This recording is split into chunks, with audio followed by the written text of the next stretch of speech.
প্রিয় অভিনেত্রী শাবনূর ডাইনি সাজে এসে চমকে দিলেন অনুরাগীদের।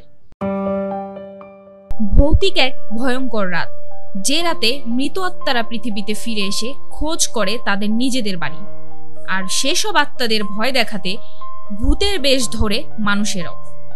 অদ্ভুত ওই রাতে পশ্চিমা বিশ্ব মেতে ওঠে ভয়ঙ্কর এক উৎসবে। পশ্চিমা বিশ্বর জনপ্রিয় উৎসবগুলোর মধ্যে অন্যতম একটি হচ্ছে হ্যালোউইন। প্রতি বছর 31 অক্টোবর বিশ্বের অনেক দেশেই এটি পালিত হয়। হ্যালোউইন খ্রিস্টানদের অন্যতম প্রধান উৎসব হওয়া সত্ত্বেও এর জনপ্রিয়তা ছড়িয়ে পড়েছে এশিয়ার বিভিন্ন দেশ সহ বাংলাদেশেও। এ উৎসবে সাধারণ মানুষের পাশাপাশি মেতে ওঠেন 90 দশকের জনপ্রিয় অভিনেত্রী শাবনূর। ডাইনি সাজে এসে চমকে দিলেন অনুরাগীদের।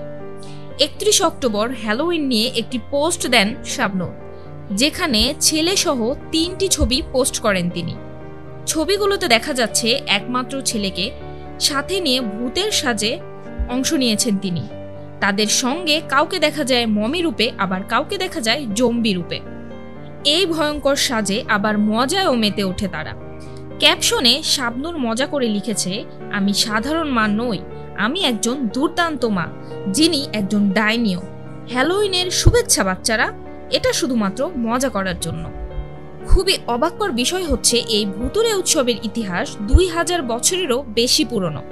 পশ্চিমা বিশ্বে বছরের এই সময়কে মৃতদের স্মরণ করার জন্য উৎসর্গ করা হয়েছে। এ রাতেই মৃতদের আত্মা পৃথিবীতে আসে। অনেকেই ভাবেন এ দিনটিকে ভূতের মতো শাস্তি পালন করা হয়। বিশেষ এই দিনটিকে মৃত আত্মাদের জন্যই স্মরণ করা হয়।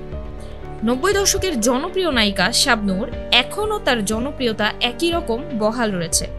তবে তিনি বহু আগেই পাড়ি জমিয়েছে অস্ট্রেলিয়ার সিডনিতে। দীর্ঘ সময় ধরেই তিনি ওখানে বসবাস করছে। সর্বশেষ 2023 সালে নারী কেন্দ্রিক সিনেমা রঙ্গনায় অভিনয় করেন শাবনূর, যেই সিনেমার কাজ এখনও শেষ হয়নি। তো ভিউয়ার্স, পশ্চিমা বিশ্বের এই হ্যালোউইন উৎসবকে শাবনূরের প্রায়োরিটি দেওয়াকে আপনি কিভাবে দেখছেন? অবশ্যই কমেন্টে জানাতে ভুলবেন না।